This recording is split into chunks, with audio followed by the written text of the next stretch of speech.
បាទជំរាបសួរបងប្អូនទាំងអស់គ្នាថ្ងៃនេះខ្ញុំមានវីដេអូចែកចំណេះដឹងមួយ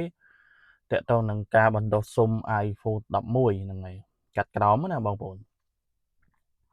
ចឹងខ្ញុំបានបង្ហាញសំណនេះគឺសំណលេខ148អង្សាហ្នឹងហើយ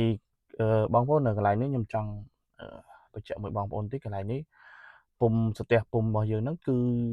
ត្រូវសម្អាតឲ្យបានស្អាតចឹងណាបងប្អូនកាលណាយើងបានសម្អាតបានស្អាតទេនៅពេលដែលយើងចាប់ផ្ដើមយកទៅដាក់នៅលើ board ដែលយើងក្តារក្រោមនឹងដែលយើងត្រូវបៀកហ្នឹងគឺវាអាចនឹងលើកមកវាអត់ដោយក្របសណវាអាចនឹងដោយសណតាមក្របសណតាម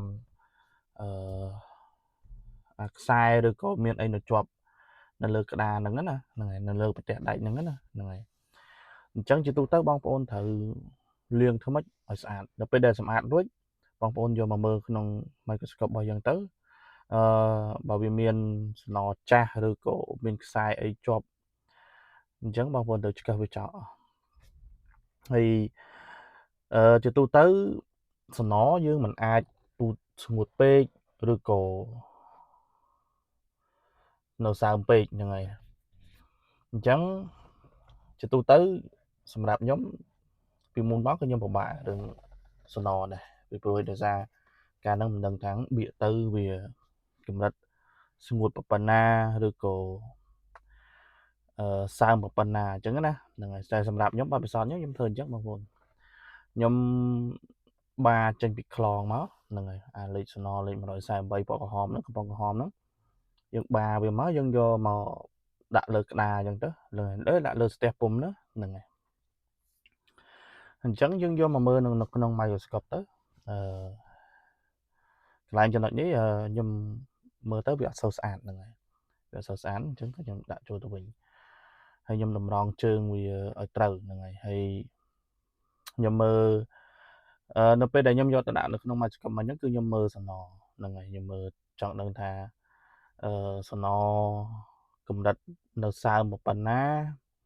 ឬក៏ស្ងួតប៉ុណ្ណាដែលយើងអាចយកមកបៀកអញ្ចឹងណាហ្នឹងហើយអញ្ចឹងទម្លាប់របស់ខ្ញុំគឺខ្ញុំចូលចិត្តតែមើលនៅក្នុង microscope ព្រោះដោយសារកន្លែងនេះវាល្អដែរព្រោះដោយសារបងប្អូនមើលទៅដូចថាយើងឥឡូវទីហោថាបងប្អូនមិត្តជាងដៃថ្មីដែលគាត់ទឹមតែបៀកហ្នឹងហើយអញ្ចឹងមិត្តជាងគាត់អាចយក board iCloud ហ្នឹងហើយយើងយកមកពុះមកហើយយើងសម្អាតឲ្យស្អាតមកយើងចាប់ដើមយកមកបៀកហើយយើងរៀនមើលចំណាំខ្លួនឯងថាសំណបៀកប្រភេទចេះវានៅសើមចេះឬស្ងួតប៉ុណ្នេះយើងអាចបៀកទៅយើងអាចលើកចេញមកវាអត់ជាប់សំណណាហ្នឹងហើយវាអត់ជាប់តោងនៅតាមពុំដែលយើងបៀកហ្នឹងហ្នឹងហើយអញ្ចឹងបងប្អូនអាចពិសោធន៍ទៅយើងអាចយើងយកមកបៀកហើយយើងយកមកមើលក្នុង microscope ទៅបើថាបៀកលើកទី1យើងលើកមកវាដោយតាមពុំឲ្យបានស្អាតអញ្ចឹងបងប្អូនអាចលើកអាក្តារស្លឹកហ្នឹងលាងយកទៅលាងឲ្យស្អាតហ្នឹងហើយយកទៅលាងឲ្យស្អាតសិនណាហ្នឹងហើយយកទៅលាងឲ្យស្អាតឲ្យអស់ប្រភេទដែលថាយើងបានបៀកទៅយើងបៀកឲ្យស្អាតណាហ្នឹងហើយនិយាយទៅយើងសម្អាតឲ្យស្អាតនៅលើនឹងភាសាទៀតមកហើយនៅលើក្តារដែលយើងបានបដោះហ្នឹងហ្នឹងហើយដូចថាក្តារបូត11នេះក៏យើងត្រូវសម្អាតឲ្យស្អាតដែរសម្អាតអត់ឲ្យមានសល់ស្រល់នៅលើបូតហ្នឹងទេកាលណានៅសល់វាអាចនៅពេលដែលយើងបៀកទៅគឺវានៅវារត់ហ្នឹងហើយវាសើមហ្នឹងហើយអញ្ចឹងយើងត្រូវសម្អាតឲ្យស្អាតទាំងពីរសងខាងហ្នឹងហើយនិយាយទៅបងប្អូនខ្ញុំលើកទឹកចិត្តមួយខ្ញុំចង់និយាយថាធ្វើម៉េចទាំងកាត់ក្រោមហ្នឹងហើយនឹងក្តារប្រទេសដែកបៀកហ្នឹងគឺត្រូវតែស្អាតទាំងអស់ហ្នឹងហើយនឹងតែបដោះមួយបានមួយហើយបងប្អូនមិត្តជាងដៃថ្មីហ្នឹងបូត iCloud ឥឡូវវាតម្លៃធូរថ្លៃដែរទេអញ្ចឹងបងប្អូនអាចទនេហ្នឹងហើយទិញយកមកធ្វើទៅបូត iCloud យើងបើកមកវាចេញ hello យើងចុចកន្លែងសញ្ញាទៀតហ្នឹងទៅយើងមើលទៅបើមាន iMe ហ្នឹងហើយមាន iMe យើងពុះមកហើយយើងចាប់ផ្ដើម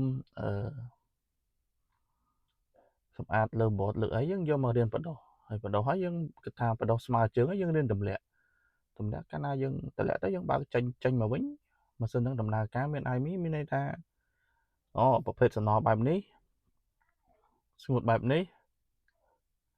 សើមបែបនេះយើងអាចបដោះបានឬក៏យើងអាចធ្វើបានអញ្ចឹងណាបងប្អូនហ្នឹងហើយពីមុនមកក៏ខ្ញុំជួបបញ្ហាត្រង់ចំណុចរឿងខ្ញុំបដោះអញ្ចឹងដែរបដោះអត់ដែលបានស្អាតឬក៏ពេលខ្លះធំពេលខ្លះទូចអញ្ចឹងណាបងប្អូនអញ្ចឹងខ្ញុំគាត់ទៅធ្វើវីដេអូនេះឡើងលើកទឹកចិត្តដល់មិត្តជាងដៃថ្មីឬក៏ជាងដែលគាត់មានទឹកដៃហើយស្រេចប៉ុន្តែគាត់ខ្វះខាតអាកន្លែងបដោះហ្នឹងហើយដូចជាថាជួសជុលម៉ាស៊ីនមានទឹកដៃហើយប៉ុន្តែនៅពេលដែលយើងចាប់ផ្ដើមធ្វើបោះពីជាន់នេះគឺចាប់ផ្ដើមបរាជ័យនៅពេលដែលយើងបដោះឬក៏យើងទម្លាក់ហ្នឹងហើយអញ្ចឹងសម្រាប់ខ្ញុំពីមុនមកក៏ខ្ញុំមានបញ្ហាឡើងហ្នឹងដែរអញ្ចឹងបងប្អូនអាចមើលសំណហ្នឹងទៅហើយកន្លែងណាខ្វះខាតអីនេះយើងអាចដាក់វាបញ្ចូលថែមមកវិញមកហ្នឹងហើយនិយាយទៅបងប្អូនអាចមើលតាម microscope ទៅល្អជាងយើងអាចមើលនៅក្នុងហ្នឹងវាអាចនៅសល់សើមតិចនិយាយទៅយើងគិតតែចេះបងប្អូនយើងគិតថារបស់យើងយកមកធ្វើរៀនកុំបារម្ភកាលណាយើងបារម្ភច្រើនពេកវាអាចនឹងការធ្វើរបស់យើងហ្នឹងវាអត់ជោគជ័យទេដោយសារយើងភ័យបងប្អូនហ្នឹងអញ្ចឹងយើងបង iCloud 12 Pro Max 13 Pro Max 11 Pro Max អីហ្នឹងសិតតែតម្លៃរឿងទៀបដែរទេអញ្ចឹងចំណាយខ្លះទៅបងប្អូនយើងយកមករៀនវាទៅគង់តែបានជោគជ័យទេកាលណាជោគជ័យមួយដើមពីដើមយើងចេះបដោះហើយសេរីខ្ពស់ប៉ុណ្ណាក៏យើងអាចធ្វើបានដែរហើយយើងអាចមានបទពិសោធន៍បៀកលើកទី1យើងចាប់ផ្ដើមហ្នឹងមិនក៏ត្រង់ចំណុចនេះអត់ស្អាតមិនកន្លែងនោះអត់ស្អាតហើយតកតងនឹងការរៀនរបស់យើងហ្នឹងគឺយើងត្រូវការភាពស្ងប់ស្ងាត់ដែរអញ្ចឹងណាយើងធ្វើទៅយើងរៀនពិចារណាថាធ្វើទៅមិនក៏បៀកតាមពុំមកដោយសំណតាមពុំដោយសារវាស្ងួតពេកឬក៏វាសើមពេកឬក៏មិនអញ្ចឹងណាបងប្អូនហ្នឹង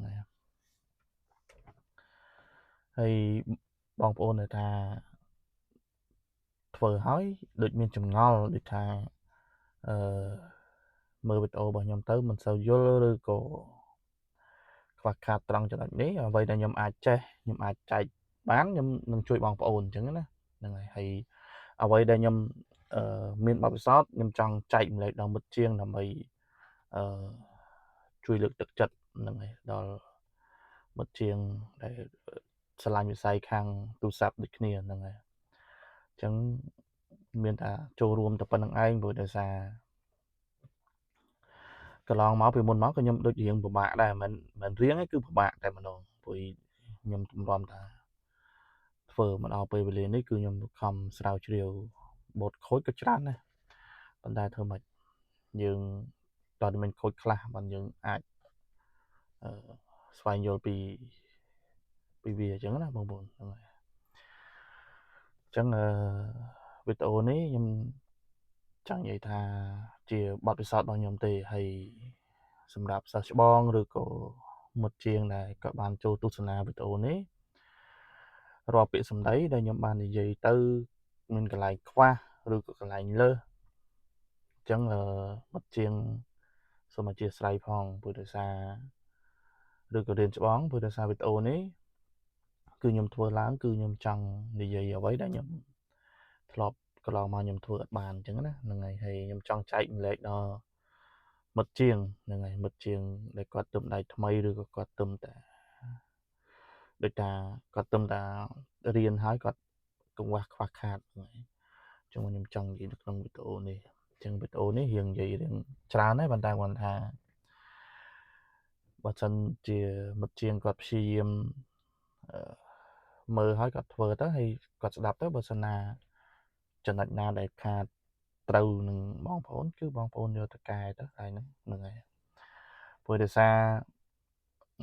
វីដេអូខ្ញុំធ្វើនេះខ្ញុំធ្វើបានខ្ញុំធ្វើលក្ខណៈធ្វើតែឯងខ្ញុំធ្វើរៀងកាត់ដែរអញ្ចឹងណាបងប្អូនហ្នឹងហើយអញ្ចឹងនៅមានវីដេអូជាច្រើនទៀតដែលខ្ញុំត្រូវបង្ហាញដូចជាវិធីតម្លាក់ស៊ុំកាត់លើឬក៏ យើងបដោះហើយអញ្ចឹងណាហ្នឹងហើយព្រោះដោយសារខ្ញុំអត់ទាន់បានធ្វើទេខ្ញុំនៅតែឯងហ្នឹងហើយអញ្ចឹងបងប្អូនដែលមានចម្ងល់ហើយអាចតាក់ទងមកខ្ញុំមកបើអ្វីដែលខ្ញុំអាចជួយប្រឹក្សាជួយដោះស្រាយបានខ្ញុំជួយផ្ដល់ជាយោបល់ឲ្យអញ្ចឹងណាហ្នឹងហើយអញ្ចឹងវីដេអូនេះខ្ញុំមានតែប៉ុណ្្នឹងឯងអរគុណច្រើនសូមជម្រាបលា